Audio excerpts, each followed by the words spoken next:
السلام علیکم ورحمۃ اللہ وبرکاتہ۔ میرا آج کا ٹاپک سورہ البقرہ ہے، آیت نمبر 107 سے لے کر 108 تک۔ آئیے سورہ البقرہ سے اپنے سبق کا آغاز کرتے ہیں۔ سب سے پہلے تلاوت قرآن، پھر اس کا ترجمہ، بعد میں ان دو آیات کو مخارج کے ساتھ آپ کو پڑھنا سکھاؤں گی۔ رب اشرح لی صدری ویسر لی امری واحلل عقدۃ من لسانی یفقہوا قولی ربی زدنی علما۔ اعوذ باللہ من الشیطان الرجیم، بسم اللہ الرحمن الرحیم۔ ألم تعلم أن الله له ملك السماوات والأرض وما لكم من دون الله من ولي ولا نصير أم تريدون أن تسألوا رسولكم كما سئل موسى من قبل ومن يتبدل الكفر بالإيمان فقد ضل سواء السبيل۔ ترجمہ: کیا تجھے علم نہیں کہ زمین و آسمان کا مالک اللہ ہی کے لیے ہے اور اللہ کے سوا تمہارا کوئی ولی اور مددگار نہیں؟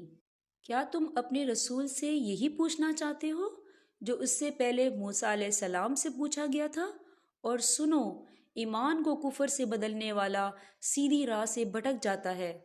چلیں ان دو آیات کو مخارج کے ساتھ پڑھنا سیکھتے ہیں۔ ألم تعلم ألم تعلم أن الله نون مشدد ہے تو یہاں غنہ ہوگا۔ کیسے؟ أن الله له ملک السماوات، سما میم پہ کھڑی حرکات ہے اور واو کے پر بھی کھڑی حرکات ہے، تو یہاں دو حرکت کے برابر کھینچ کے پڑھیں گے۔ کیسے؟ ملک السماوات والارض، والارض دیکھیں چھوٹی سی توئیں ہیں، یہ وقف کی علامت ہے، وقف مطلق کی علامت ہے، تو یہاں ٹھہرنا بہتر ہے۔ وقف کی صورت میں ضاد جو ہے وہ ساکن ہو جائے گا۔ کیسے؟ والارض، والارض، ٹھیک ہے۔ وما لکم من دون اللہ، وما لکم میم کے اوپر دیکھیں مشدد ہے، میم مشدد ہے تو یہاں غنہ ہوگا۔ کیسے؟ وما لکم من دون اللہ من ولی ولا نصیر، دیکھیں من ولی، یہاں نون ساکن ہے، نون ساکن کے بعد واو ہے اور واو حروف یرملون کا ورڈ ہے۔ یوں یا دیکھیں یوں جو ہے یا کے نیچے تنوین ہے اور تنوین کے بعد بھی واو آ رہا ہے، تو واو بھی حروف یرملون کا ورڈ ہے، تو ان دونوں جگہوں پر ادغام ہوگا۔ کیسے؟ من ولی ولا نصیر، تھوڑا سا غنہ بھی کرنا ہے آپ نے۔ کیسے؟ من ولی ولا نصیر۔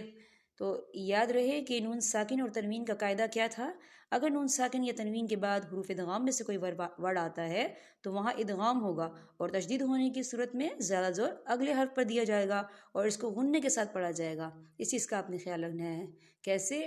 من ولی ولا نصیر، ولا نصیر، یا ساکن ہے، یا ساکن سے پہلے زیر ہے تو یہاں پر یا مدہ ہو رہا ہے، تو اسے دو حرکت کے برابر کھینچ کے پڑھیں گے۔ کیسے؟ ولا نصیر۔ ام تریدون، ام تریدون، تری یا ساکن ہے، یا ساکن سے پہلے زیر ہے، یہاں پر یا مدہ ہے، دو حرکت کے برابر کھینچیں گے۔ کیسے؟ ام تریدون، دونا، یہاں بھی واو ساکن ہے، واو ساکن سے پہلے پیش ہے تو یہاں واو مدہ ہے، تو اسے بھی دو حرکت کے برابر کھینچیں گے۔ ام تریدون ان تسألوا رسولکم کما سئل، کما الف مدہ ہے، خالی الف سے پہلے زبر ہے تو یہاں 2 حرکت کی برابر کھینچیں گے. کیسے؟ کما سئل موسیٰ. موسیٰ سین کے پر کھڑی حرکات ہے، اسے 2 حرکت کی برابر کھینچیں گے. کیسے؟ موسیٰ من قبل. من قبل. من قبل. قبل دیکھیں یہاں پر چھوٹی سی توئیں ہیں تو یہ وقف مطلق کی علامت ہے، تو یہاں ٹھہرنا بہتر ہے. وقف کی صورت میں لام جو ہے وہ ساکن ہو جائے گا، تو ہم اسے کیا پڑھیں گے؟ من قبل. با ساکن ہے اور با جو ہے حروف قلقلہ کا ورڈ ہے، تو یہاں پر قلقلہ ہوگا. کیسے؟ من قبل. من قبل. ٹھیک ہے. وَمَن يَتَبَدَّلِ الْكُفْرَ. وَمَن يَتَبَدَّلِ الْكُفْرَ. میں نون ساکن ہے، نون ساکن کے بعد یا آ رہا ہے، یا حروف یرملون کا ورڈ ہے، تو یہاں پر ادغام ہوگا. ہم میم کو جو ہے یا کے اندر مدغم کریں گے. کیسے؟ وَمَن يَتَبَدَّلِ الْكُفْرَ بِالْإِيمَانِ فَقَدْ ضَلَّ. فقد دال ساکن ہے، دال حروف قلقلہ کا ورڈ ہے، تو یہاں پر قلقلہ ہوگا. کیسے؟ فقد. فقد ضل سواء السبیل. سواء السبیل. سوا خالی الف سے پہلے زبر ہے، یہاں الف مدہ ہو رہا ہے اور اس کے اوپر مد ہے. 4 حرکت کے برابر اس مد کو کھینچ کے پڑھا جاتا ہے. کیسے؟ سواء السبیل. سواء السبیل. یہاں پر ہمارے سبق کا اختتام ہوتا ہے. اب میں آپ سے اجازت چاہتی ہوں. السلام علیکم ورحمۃ اللہ وبرکاتہ.